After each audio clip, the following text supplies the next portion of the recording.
चले जी शुरू करें।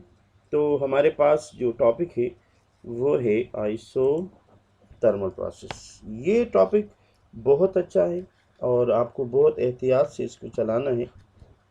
Isothermal process.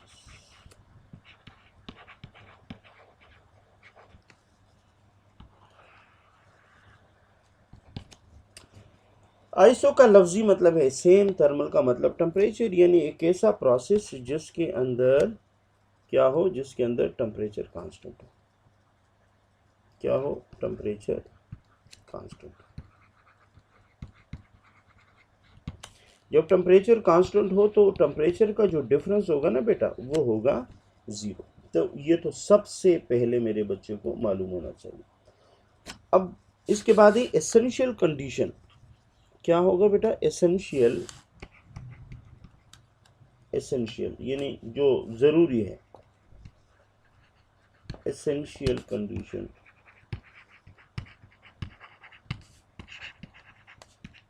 For isothermal process.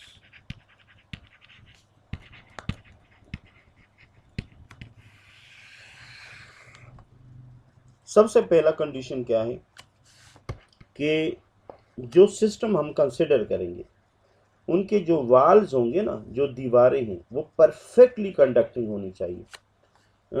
Waals of container या सिस्टम जो भी कहें, शुड बी परफेक्टली कंडक्टिंग, यानी परफेक्टली कंडक्टिंग होनी चाहिए। क्यों? अभी आपके साथ में शेयर करूंगा। इसलिए to exchange the heat from the system, या to free exchange of heat between the gas and surrounding। किसके लिए परफेक्टली कंडक्टिंग क्यों होनी चाहिए? To exchange, to exchange heat between gas and surrounding।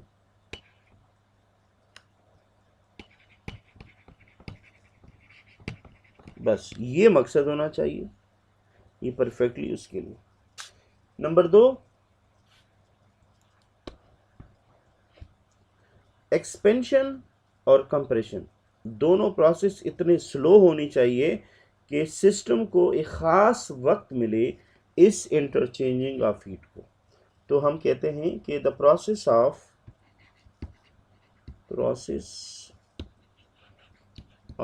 Compression and expansion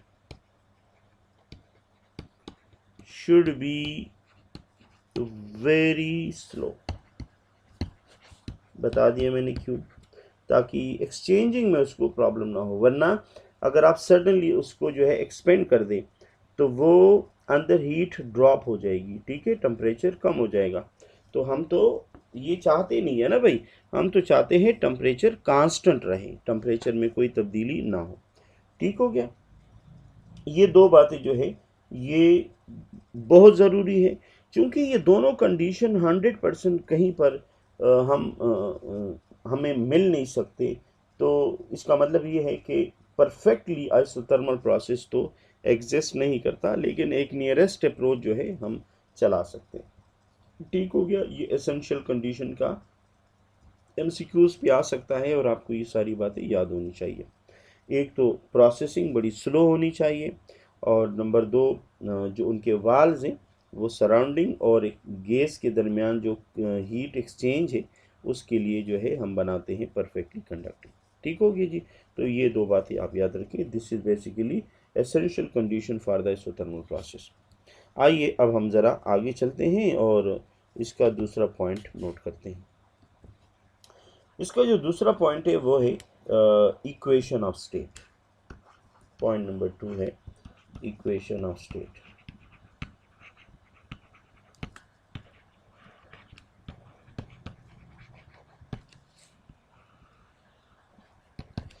equation of state देखिए, इस process में क्या है, इस प्रोसेस में टी कांस्टेंट है, इस प्रोसेस में टी कांस्टेंट है। तो बाकी दो क्या बचे, एक पी बचा और एक वी बचा, उसका रिलेशन हमारे पास है। तो यकीनन ये बॉयल्स लॉ को obey करते हैं, क्योंकि हम जानते हैं कि वी इनवर्सली टू पी है व्हेन टेम्परेचर इज कांस्टेंट।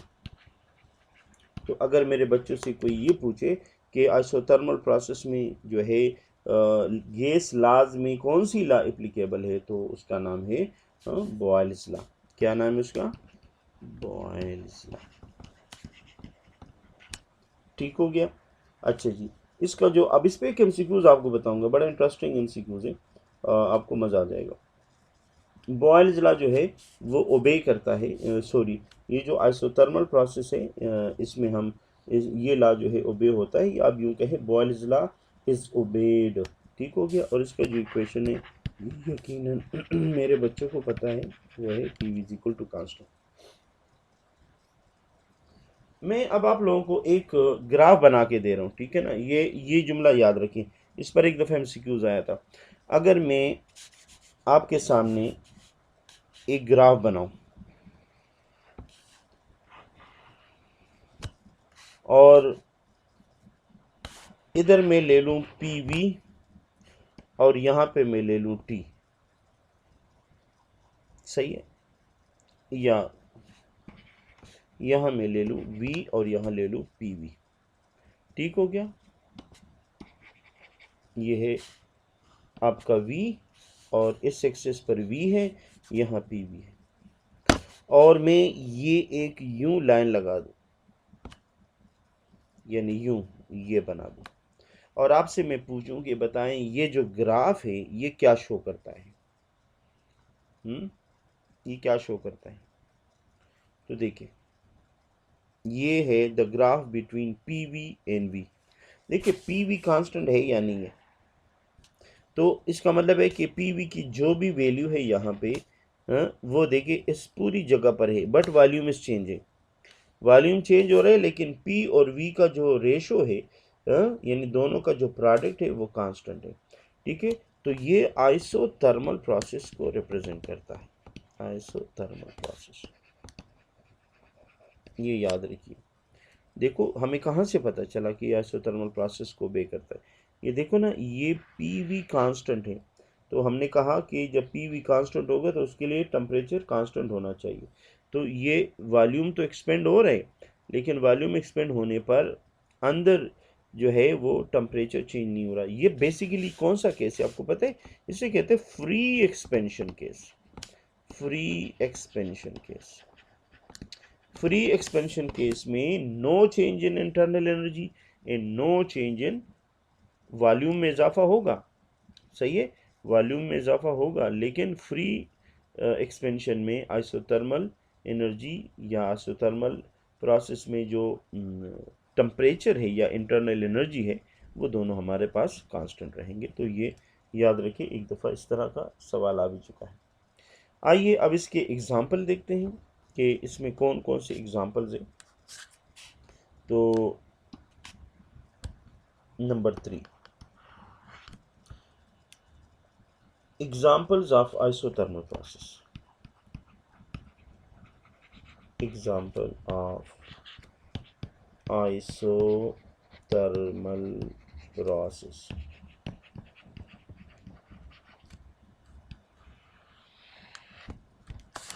देखिए आइसोथर्मल प्रोसेस तो हम जान गए, दो ऐसे एग्जाम्पल जो मेरे बच्चे बहुत बिगिनिंग क्लासेस से जानते हैं, एक है melting of ice, melting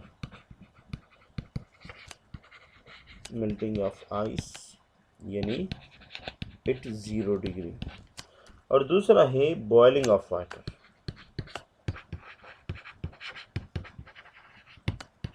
boiling of water. ये किस पे है, ये है 800 डिग्री।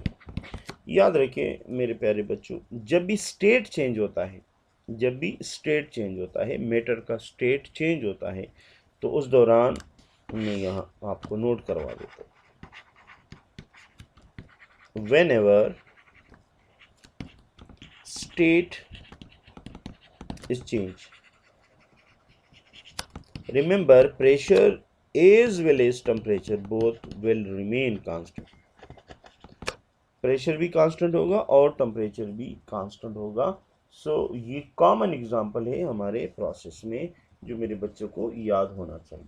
ठीक है, आइए अब इसका इंडिकेटर डायग्राम, 4th नंबर पर इसका indicator diagram. Number 4, indicator diagram.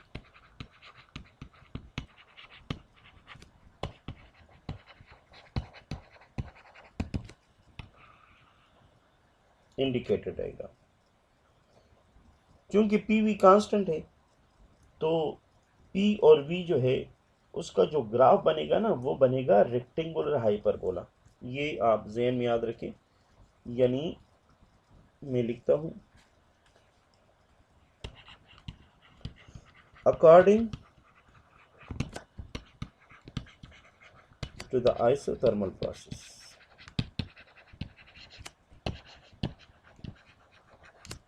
PV is equal to constant. जब PV कांस्टेंट होगा तो graph between P and V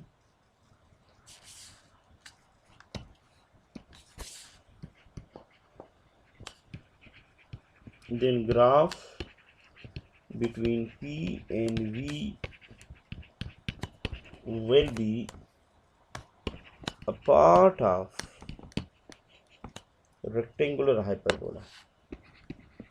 ये नाम याद रखे बेटा, rectangular hyperbola. The graph at different temperature should be parallel to each other. यानी अगर हम डिफरेंट टेम्परेचर पर ग्राफ ड्रा करें तो वो एक दूसरे के पैरेलल होनी चाहिए. ठीक हो गया.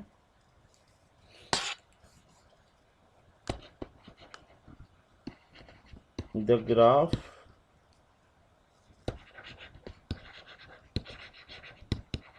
At different temperature, the graph at different temperature should be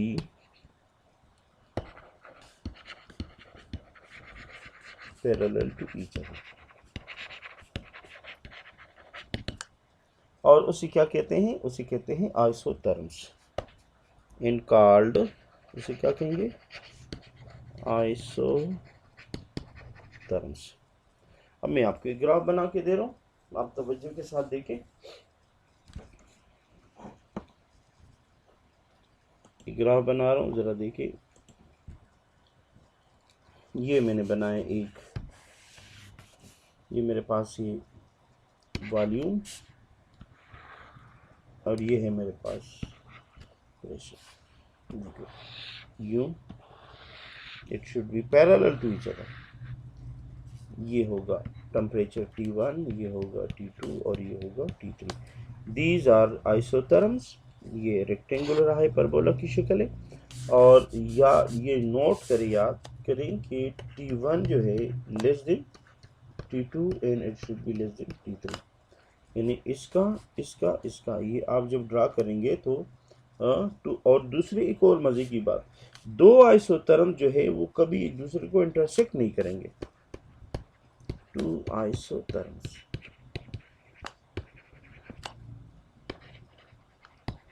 cannot be intersect each other. intersect each other क्या मतलब, यानी एक दूसरे को ओवरलैप नहीं करेंगे. ये आपके जहन में होना चाहिए. ठीक है, यानी अगर हम डिफरेंट टेम्परेचर पर देखिए पीवी कांस्टेंट तो है, लेकिन पीवी कांस्टेंट एक ख़ास टेम्परेचर पर ना, मसलन 6 डिग्री पर, 7 डिग्री पर, 8 डिग्री पर, ठीक है ना. यानी तमाम हर टेम्परेचर पर पीवी के लिए नहीं. यानी T1 पर अगर पीवी के दरमियान रिलेशन निकाले T1 पर तो यूं ग्राफ बनेगा. अगर T2 पर T2 टेम्परेचर T1 से अलग होगा. अगर उस टेम्परेचर पर पीवी के दरमियान आप ग्राफ ड्रा करें तो आपको पीवी डायग्राम इस तरह मिलेगा. और ये तीनों जो है ये डिफरेंट टेम्परेचर पर है. तो डिफरेंट टेम्परेचर का मतलब है कि डिफरेंट आइसोथर्म्स है. और डिफरेंट आइसोथर्म से मुराद ये है कि वो एक दूसरे को कभी भी इंटरेक्ट नहीं करेंगे, यानी एक दूसरे को कैंसल आउट या इंटरसेक्ट या ओवरलैप नहीं करेंगे। ठीक हो गया जी। अच्छा जी, अब हम आते हैं नेक्स्ट पॉइंट की तरफ, और वो यकीनन जो है वो स्लोप, इसका जो स्लोप है वो उसके बारे में अभी आपसे। अब इसमें जो मैथमेटिक्स के बच्चे हैं वो अलग तरीके से इसको करेंगे, और जो प्योरली जो मेडिकल के बच्चे हैं उनको तो फिर सिर्फ याद ही रखना है। ठीक है, तो आइए अब हमारे पास जो नेक्स्ट इसका पॉइंट है वो है स्लोप, यानी slope of isothermal process. Slope of isothermal process देखिए, अगर मैं पीवी, अभी आपने देखा वी और पी के दरमियान ये था आपका क्या, ये आइसोथर्म्स था। अगर आप इसको यहाँ पर कोई टेंजेंट इसका ड्रा करें तो ये यहाँ पे मिलेगा और यहाँ कोई एंगल बनाएगा। तो slope of isothermal curve, slope of isothermal curve, slope of isothermal curve. देखिए, हम जानते हैं पी वी बराबर कांस्टेंट। अब ये जो भी करने वाला हूँ ना, ये सिर्फ इंजीनियरिंग के बच्चे कर सकते हैं, मेडिकल के बच्चों को ये करने की ज़रूरत नहीं है।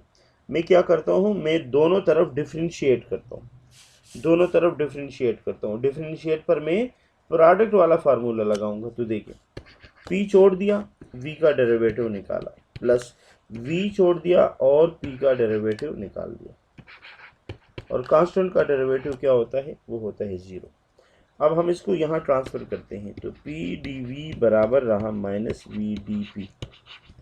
अब आपके पास जो स्लोप का फार्मूला है वो है D P upon D V. अब इससे पहले वाले स्लाइड में आपको याद होगा, तो देखिए डी पी, इसके ऊपर आपने डी वी को डिवाइड किया, माइनस ये पी, और पी के ऊपर आपने वी को डिवाइड किया। एक दफ़ा दोबारा देखिए, डी पी इसके नीचे ये लाया और इसको इसके नीचे ले आया, तो ये रहा minus P upon V, and this is called the slope of, this is called the slope. इस स्लोप में जो, इसका जो स्लोप है किसका, आइसोथर्मल कर्व का, वो है माइनस पी अपॉन वी। तो आपको याद होगा। अब मेडिकल वाले को सिर्फ ये याद रखना है, और इंजीनियरिंग वालों को ये पूरा याद करना है। ठीक है, ताकि उसको पता हो कि क्या करना है। ठीक है, आइए ज़रा इसका दूसरा पॉइंट भी देखते हैं कि area between the isotherms in volume axis represent the work done in the isothermal process. यानी ये इसका नेक्स्ट जो दूसरा, आप इसको यूं कहें, ये इसका पहला और इसका दूसरा पॉइंट है, वो क्या है, area between, area between the isotherms, area between the isotherms and volume axis। ये तो पुरानी बात है हमारी, volume axis always represent the work done। ये पुरानी बात है हमारी, इसमें कोई नई बात तो है नहीं। ठीक हो गया। अब ज़रा थोड़ा सा इस पे 2 मिनट बात करते हैं, देखें क्या आगे हमारे पास है। अगर वॉल्यूम इंक्रीज हो रहा है, if the volume is increasing, अगर वॉल्यूम इंक्रीज हो रहा है तो वर्क यानी एरिया अंडर कर्व पॉजिटिव होगा।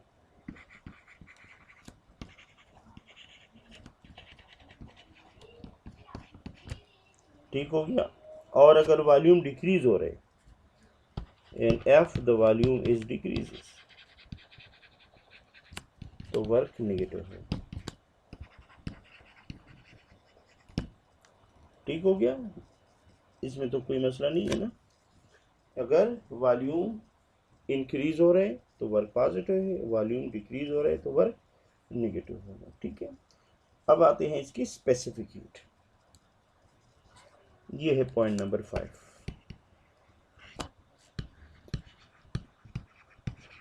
Specific heat of isothermal process.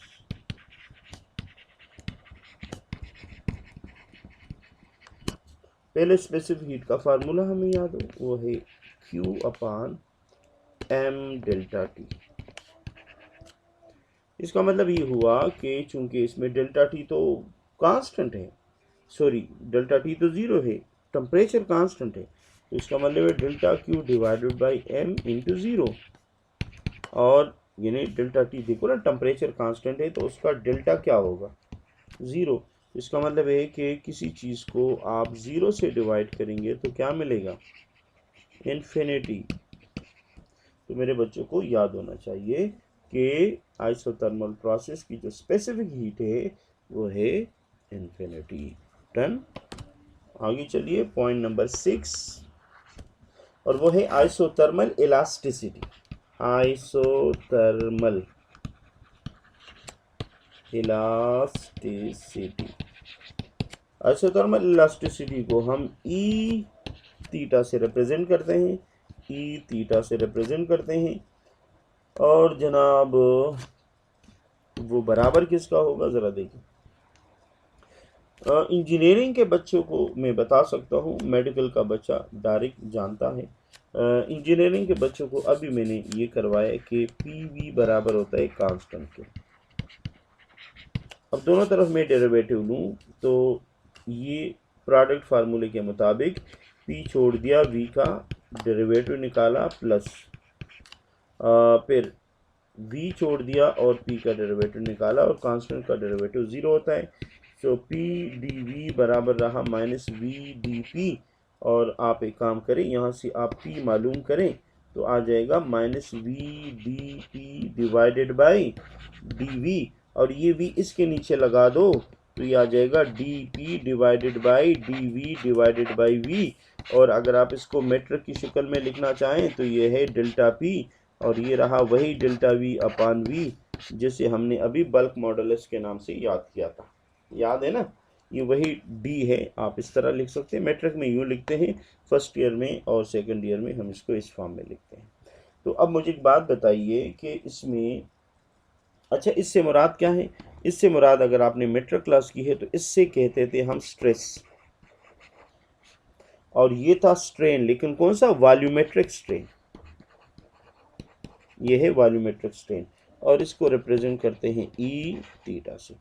तो अब आइए ज़रा देखें कि ई थीटा ये बराबर किसका है, ये बराबर हो गया पी के। किसके बराबर है, ये है पी के बराबर। ठीक है, आइसोथर्मल, चूंकि आप देखेंगे आइसोथर्मल प्रोसेस में टेम्परेचर का जिक्र है और इस फार्मूले में टेम्परेचर का कोई किरदार नहीं है, तो हमारे पास ये बराबर, इसको हम कहते हैं थर्मल या आइसोथर्मल इलास्टिसिटी, और इसको हम रिप्रेजेंट करते हैं ई थीटा से, और ये बराबर होगा पी के। तो अगर आपसे कोई कहे कि आइसोथर्मल इलास्टिसिटी किसके बराबर है, तो आप बोलेंगे वो बराबर है प्रेशर के। किसके बराबर है, प्रेशर के, और उसका फार्मूला आपका ये है। ठीक है ना, ये है पूरा आपके पास। इसको हमने अभी इससे पहले कैसे रिप्रेजेंट किया था, लेकिन इस प्रोसेस में, आइसोथर्मल प्रोसेस में, इसको हम ई थीटा से रिप्रेजेंट करते हैं। ठीक है, तो मैं, अगर आप इसको कहें कि आप इसको एक लफ्ज़ में लिखें तो एक लफ्ज़ में ये है कि isothermal elasticity is equal to pressure. Isothermal elasticity is equal to pressure.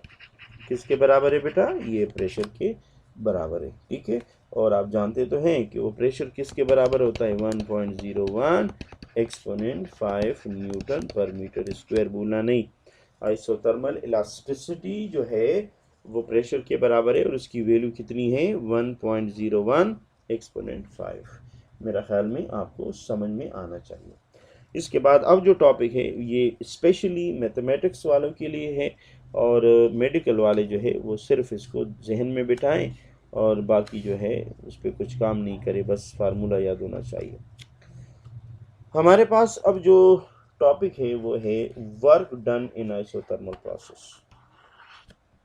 Work done in isothermal process. तवज्जो के साथ देखिए बेटा मेरे, work done in isothermal process. देखिए हम जानते हैं, एज वी नो दैट, हम जानते हैं कि पी वी या डेल्टा डब्ल्यू बराबर है पी डेल्टा वी। अच्छा जी, अगर मैं इसको डेरिवेटिव की शक्ल में लिखूंगा तो D W P D V लिखूंगा, और अगर मैं दोनों तरफ इंटीग्रेशन ले लूंगा तो आ जाएगा डी डब्ल्यू बराबर पी डी वी। अच्छा जी, ये दोनों एक दूसरे के रेसिप्रोकल है तो वर्क बराबर हो जाएगा पी डी वी।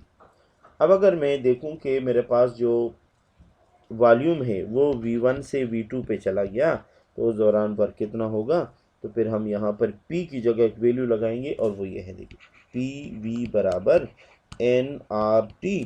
तो यहाँ से P बराबर हुआ N R T upon V, तो यहाँ मैंने लिखा W बराबर V1 V2 और P की जगह लिखा मैंने N R T divided by V into D V. भूलेंगे तो नहीं?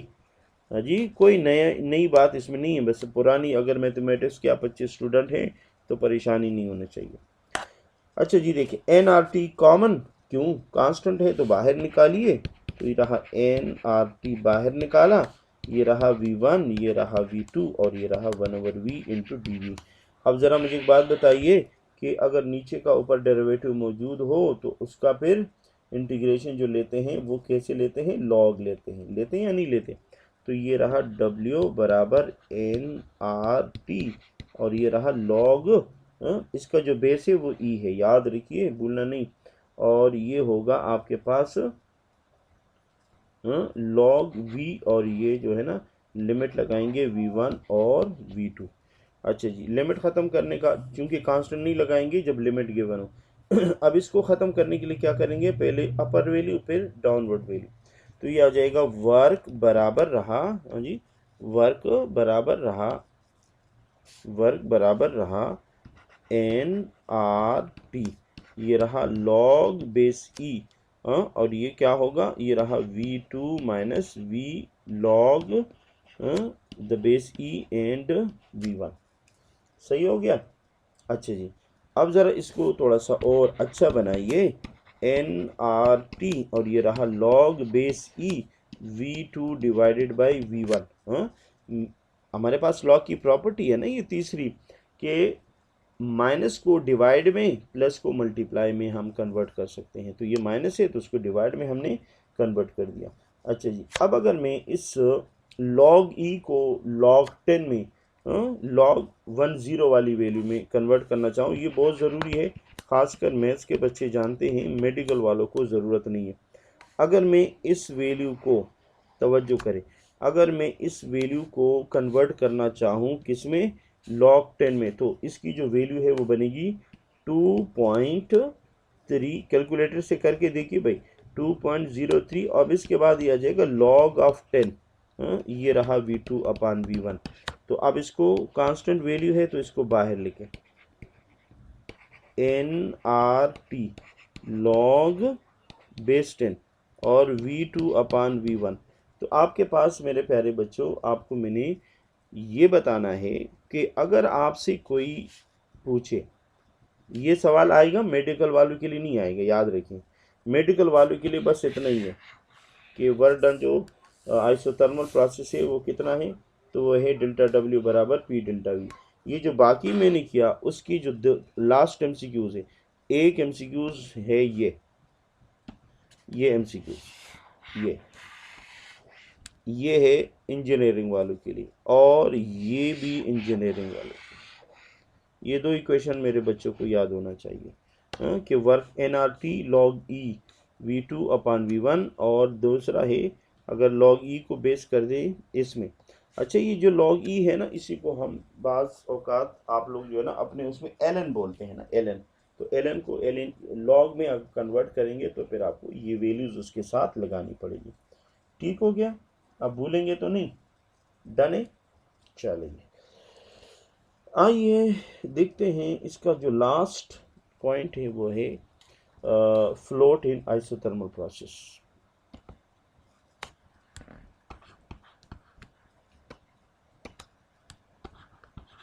Float in isothermal process.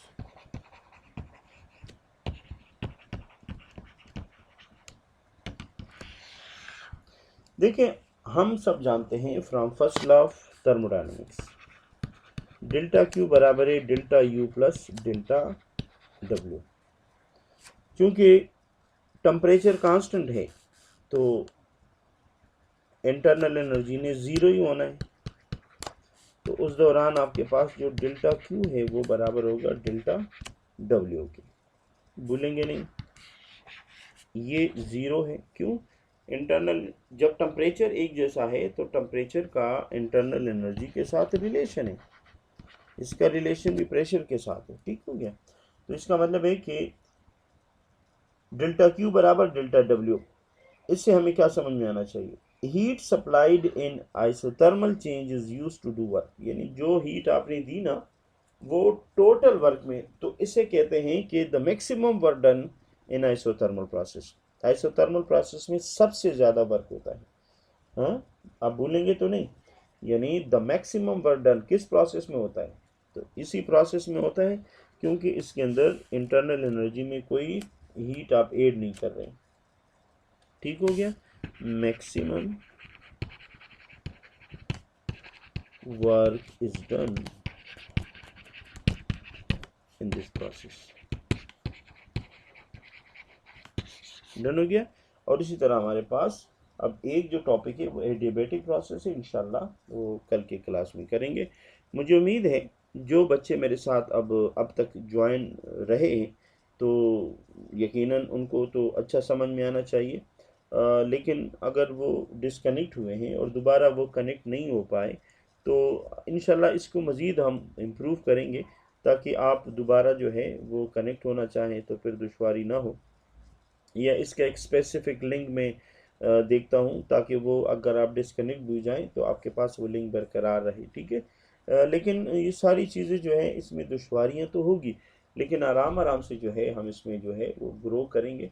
और मुझे उम्मीद है इंशाल्लाह आप लोग साथ रहेंगे तो आप लोगों की तरफ से जो कमेंट्स मुझे मिलेंगे तो उसको मैं इंशाल्लाह उस पर अमल करके जो खामियां होगी इंशाल्लाह उसको हम दूर करेंगे। तब तक कल तक इंशाल्लाह इस पे मज़ीद मैं देखता हूँ कि मैं जो जो वीडियो मैं अभी रिकॉर्ड करता हूँ ना, तो मैं उसको ख़ुद भी देखता हूँ कि यार इसमें ऐसी क्या बात है जो नहीं होनी चाहिए, या ऐसी क्या बात है जो होनी चाहिए।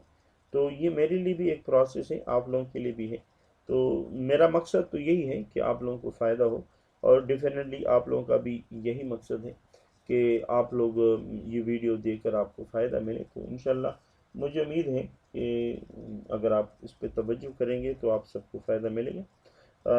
ज़िंदगी रही तो इंशाल्लाह फिर कल बात करेंगे। और कल हमारा जो टॉपिक होगा वो होगा एडियाबेटिक प्रोसेस, और इसमें जो मज़ीद जो प्रॉब्लम है जो पहले गुजर चुके हैं उस पर भी इंशाल्लाह हम डिस्कस करेंगे। ठीक है जी, थैंक यू वेरी मच। अल्लाह हाफिज़।